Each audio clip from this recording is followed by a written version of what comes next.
नमस्कार. आज आपण एका अशा प्रश्नावर बोलणार आहोत जो खरं तर अनेकांच्या मनात असतो.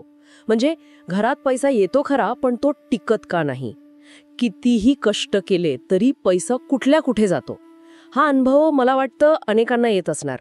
आता आपल्यासमोर जी माहिती आहे ना, ती जर पाहिली तर असं दिसतंय की यामागे फक्त नशीब किंवा योगायोग असं काही नाहीये. या माहितीत बरीच कारणं दिली आहेत. काही आध्यात्मिक, काही वास्तूशी संबंधित, काही आपल्या सवयींशी म्हणजे मानसिक सवयींशी निगडीत आहेत आणि काही काय म्हणतात त्याला आपल्या कर्माच्या संकल्पनेशी पण जोडलेली आहेत. तर आज आपण याच माहितीच्या आधारावर या सगळ्या पैलूंचा जरा बारकाईने विचार करूया. बघूया या माहितीतून काय महत्त्वाचे मुद्दे मिळतात आपल्याला, काय निष्कर्ष निघतात आणि विशेष म्हणजे इतके वेगवेगळे दृष्टिकोन, अध्यात्म, वास्तू, मग मानसशास्त्र, कर्म हे सगळं एकत्र कसं जोडलं हे पाहणं खरंच खूप इंटरेस्टिंग ठरेल. चला तर मग या माहितीत जरा खोलवर जाऊया. सुरुवात करूया पहिल्या पैलूने, म्हणजे आध्यात्मिक कारणं. या माहितीनुसार पैसा म्हणजे फक्त चलन नाहीये, तर ती एक प्रकारची ऊर्जा आहे जिला आपण लक्ष्मीचं रूप मानतो. हो ना? अगदी लक्ष्मीचं रूप. आणि या ऊर्जेबद्दल असं सांगितले की ती तिथेच टिकते जिथे शुद्ध, शांत आणि सकारात्मक वातावरण असतं. या उलट जिथे घरात सतत राग, मत्सर, लोभ किंवा खोटेपणा, एकमेकांबद्दल कटुता असेल, तिथून ही सकारात्मक ऊर्जा म्हणजे लक्ष्मी निघून जाते, असं या माहितीत अगदी स्पष्टपणे मांडलंय. अगदी. आणि या माहितीत ना या नकारात्मकतेला खत पाणी घालणारी काही नेमकी कारणं दिली आहेत. पहिलं आणि मला वाटतं सर्वात महत्त्वाचं म्हणजे घरातले सततचे वादविवाद, अपशब्द वापरणं, तणाव असणं. हो, हे तर खूप घरांमध्ये दिसतं. बरोबर. या माहितीत असं सुचवलं आहे की यामुळे घरात एक प्रकारची काय म्हणतात त्याला नकारात्मक स्पंदनं तयार होतात, जी आर्थिक स्थिरतेसाठी अजिबात पोषक नाहीत.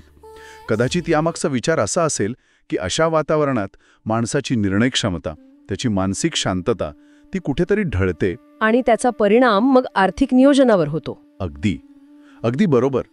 दुसरं कारण देवघराच्या स्थितीशी जोडलं आहे. म्हणजे देवघर अस्वच्छ असणं, तिथे अडगळ असणं किंवा देवाची जी नित्यनेमाने पूजा होते, जसं दिवा लावणं, नैवेद्य दाखवणं, ह्यात जर खंड पडला तर ते अशुभ मानलं जातं, असं यात म्हटलं आहे.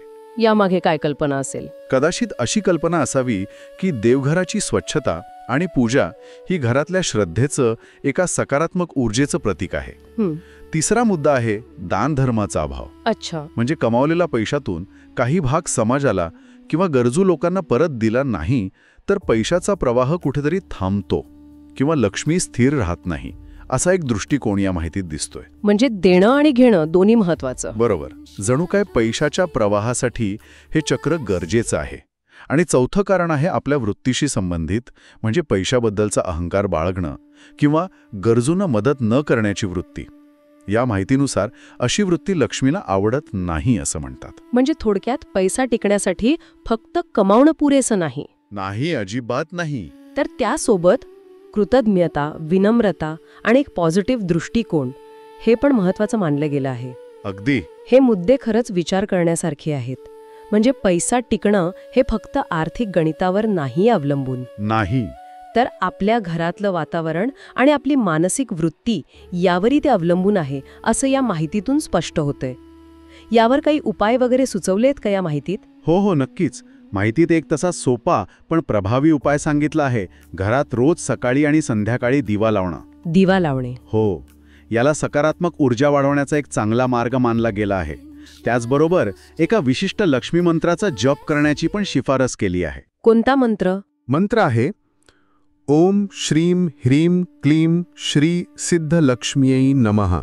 यातली जी बीज अक्षर आहेत ना, श्रीम ह्रीम क्लीम, ती धन, आकर्षण आणि शक्ती यांच्याशी संबंधित मानली जातात. आणि असं मानलं जातं की या जपाने घरात सकारात्मक ऊर्जा वाढते आणि लक्ष्मीचा वास स्थिर होतो, असा विश्वास या माहितीत व्यक्त केलाय. अच्छा.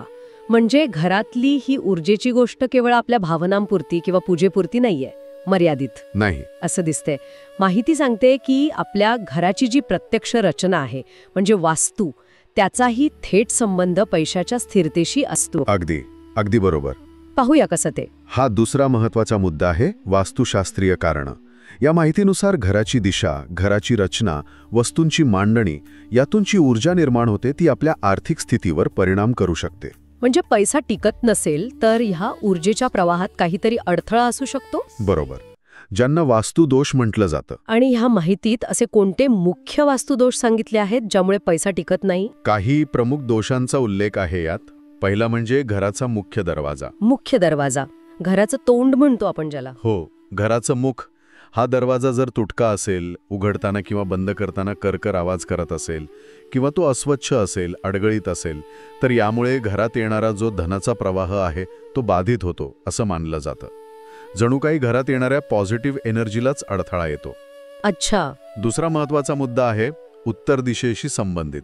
उत्तर दिशा. हो, वास्तुशास्त्रानुसार ही दिशा कुबेराची मानली जाते, म्हणजे धनसंपत्तीची, आणि तिला लक्ष्मीचं प्रवेशद्वार असंही म्हटलंय, असं या माहितीत नमूद आहे. ओके. त्यामुळे काय होतं की या दिशेला कचराकुंडी ठेवणं, चपलाबूट उतरवणं, अडगळ ठेवणं किंवा तिथे अंधार असणं हे सगळं आर्थिक नुकसानीला आमंत्रण देणारं मानलं जातं. तिथली ऊर्जा शुद्ध आणि सकारात्मक असणं खूप महत्वाचं आहे. आणि तिसरा मुद्दा तिजोरीबद्दलचा होता ना? हो, तिसरा मुद्दा आहे हे तिजोरी किंवा पैसे ठेवण्याच्या जागेचा. ती नेमकी कुठे असावी आणि कशी असावी याबद्दल मार्गदर्शन आहे यात. शक्यतो तिजोरी दक्षिण-पश्चिम म्हणजे नैऋत्य दिशेच्या भिंतीजवळ असावी आणि तिचं तोंड उत्तर दिशेनं उघडावं. उत्तर दिशेला? हो, असं केल्याने धन स्थिर राहतं आणि त्यात वाढ होते असा विश्वास या माहितीत दिसतो. यामागे दिशांचं जे ऊर्जाशास्त्र आहे ते काम करतं असं मानलं जातं. आणि दोन गोष्टींचा उल्लेख नेहमी येतो बघा, एक तर पाण्याची गळती आणि दुसरं म्हणजे घरातल्या तुटक्या वस्तू. हो, तेही खूप महत्वाचे दोष मानले आहेत. घरात कुठेही नळ टपकत असेल किंवा भिंतींना ओल येऊन तडे गेले असतील तर याला माहितीत अगदी स्पष्टपणे धननाशाचे संकेत असं म्हटलं आहे. अरे बापरे. हो, टपकणारं पाणी म्हणजे पैसा अक्षरशः थेंब थेंब करून वाहून जाणं असं प्रतिकात्मक मानलं जातं. त्यामुळे अशी गळती लगेच थांबवावी. तसेच घरात तुटक्या फुटलेल्या वस्तू, बंद पडलेली घड्याळं किंवा इतर भंगार सामान साठवून ठेवणं. हो, ठेवतो आपण बरेच. हो, पण ते नकारात्मक ऊर्जा वाढवतं आणि प्रगतीत अडथळे आणतं असंही या माहितीत म्हटलं आहे. या वस्तू जणू काही थांबलेल्या किंवा बिघडलेल्या स्थितीचं प्रतीक बनतात. म्हणजे वास्तुशास्त्रानुसार घराची भौतिक स्थिती आणि तिथली ऊर्जा यांचा थेट संबंध आपल्या आर्थिक स्थिरतेशी जोडला गेलाय. बरोबर. यावर उपाय काय सुचवलेत मग? हो, यावरही उपाय सांगितले आहेत ना. मुख्य दरवाज्यावर आंब्याच्या पानांचं तोरण लावणं, स्वस्तिक चिन्ह काढणं किंवा लक्ष्मीची तयार पावलं मिळतात ती लावणं हे शुभ मानलं जातं. उत्तर दिशा नेहमी स्वच्छ, मोकळी, प्रकाशमान आणि शक्य असल्यास सुगंधी ठेवावी. तिथे एखादं पाण्याचं छोटं भांडं किंवा एखादं रोप ठेवलं तरी सकारात्मक ऊर्जा वाढते असं म्हटलं आहे. आणि तिजोरीचं काय? आणि तिजोरीमध्ये एका लाल रंगाच्या स्वच्छ कापडात चांदीचं नाणं, काही हळकुंड किंवा श्रीयंत्रासारखे एखादं सिद्ध यंत्र ठेवणं हे धनवृद्धीसाठी चांगलं मानलं जातं. हे सगळे उपाय घरातल्या ऊर्जेला एक सकारात्मक दिशा देतात असा विश्वास आहे. तर घराचं वातावरण आणि घराची रचना यावर आपण बोललो, पण अनेकदा असं होतं की बाहेरून सगळं ठीक दिसतंय, पैसाही येतोय, पण तरीही तो टिकत नाही. यामागे आपल्या काही सवयी किंवा आपले विचार कारणीभूत असू शकतात का? याबद्दल काही माहिती आहे का आपल्या स्रोतांमध्ये? नक्कीच. आणि हा तिसरा आणि खरं सांगायचं तर अत्यंत महत्त्वाचा मुद्दा आहे, मानसिक आणि वर्तणुकीची कारणं. याला माहितीत अंतर्गत दोष असंही म्हटलं आहे. अंतर्गत दोष म्हणजे समस्या बाहेरच्या जगात नसून आपल्या आत, आपल्या सवयींमध्ये आणि आपल्या पैशाकडे बघण्याच्या दृष्टिकोनात असू शकते. पैसा येतो पण त्याचं योग्य नियोजन आणि व्यवस्थापन करण्याची सवयच नसते. कोणत्या सवयी येतात यात प्रामुख्याने? माहितीत काही प्रमुख सवयी किंवा वर्तणुकींवर बोट ठेवलं आहे. पहिलं म्हणजे अनावश्यक खर्च करण्याची सवय. अच्छा. विशेषतः आजच्या जगात सोशल मीडियाचा प्रभाव इतका आहे की इतरांकडे पाहून त्यांची जीवनशैली कॉपी करण्याच्या नादात अनेक जण ऐपत नसताना खर्च करतात. हा, देखाव्याचा खर्च म्हणता येईल. बरोबर, देखाव्याचा खर्च. दुसरं म्हणजे बचतीचा पूर्ण अभाव. कमाई कितीही असो त्यातून नियमितपणे काही ठराविक रक्कम म्हणजे समजा किमान 10-15% बाजूला काढली नाही तर भविष्यासाठी किंवा आणीबाणीसाठी काही शिल्लक राहत नाही. हे माहितीत स्पष्ट केलंय. हो, हे खरंय. तिसरी धोकादायक सवय म्हणजे सहजपणे कर्ज घेणं, छोट्या छोट्या इच्छा पूर्ण करण्यासाठी किंवा क्रेडिट कार्डवर खर्च करत राहणं आणि नंतर कर्जाच्या विळख्यात अडकणं. हे आर्थिक अस्थिरतेचं खूप मोठं कारण बनतं. आणि एक भावनिक खर्चाचा मुद्दा पण मांडला होता ना तुम्ही? हो, तो खूप महत्वाचा आहे. काही लोक काय करतात की ताणतणाव, दुःख किंवा एकटेपणा घालवण्यासाठी खरेदीचा आधार घेतात, हा, शॉपिंग करतात. हो, रिटेल थेरपी म्हणतात त्याला. बरोबर. याला माहितीत मनी एनर्जी लिकेज म्हणजे पैशाच्या ऊर्जेची गळती असं म्हटलं आहे. भावनांच्या आहारी जाऊन केलेला हा खर्च तात्पुरता दिलासा देतो कदाचित, पण नंतर आर्थिक अडचणी वाढवतो.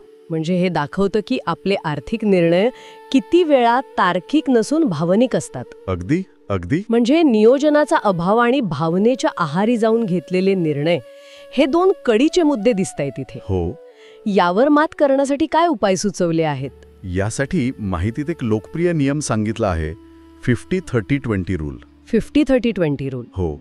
हा नियम काय सांगतो की आपलं एकूण उत्पन्न 3 भागांमध्ये विभागा. 50% अत्यावश्यक गरजांसाठी, म्हणजे घरखर्च, प्रवास, बिलं वगैरे. 30% आपल्या इच्छा आणि आवडीनिवडींसाठी, जसं मनोरंजन, शॉपिंग, फिरायला जाणं. आणि उरलेले 20% बचत किंवा गुंतवणुकीसाठी. हा एक चांगला मार्गदर्शक आराखडा वाटतोय. हो आहे. यासोबतच दर महिन्याला आपलं एक बजेट तयार करणं, आपले सगळे लहान मोठे खर्च लिहून ठेवण्याची सवय लावणं. आजकाल तर अनेक ॲप्स आहेत यासाठी. हो, आहेत. आणि कोणताही मोठा आर्थिक निर्णय घेण्यापूर्वी शांतपणे विचार करणं, गरज पडल्यास जाणकारांचा सल्ला घेणं, या व्यावहारिक सवय लावणं गरजेचं आहे, असं या माहितीतून स्पष्ट होतं. म्हणजे थोडक्यात पैशाबद्दल सजग आणि शिस्तबद्ध असणं महत्वाचं आहे. अगदी, शिस्त महत्वाची. आता आपण एका वेगळ्या पण आपल्या भारतीय संस्कृतीत खोलवर रुजलेल्या संकल्पनेकडे वळूया.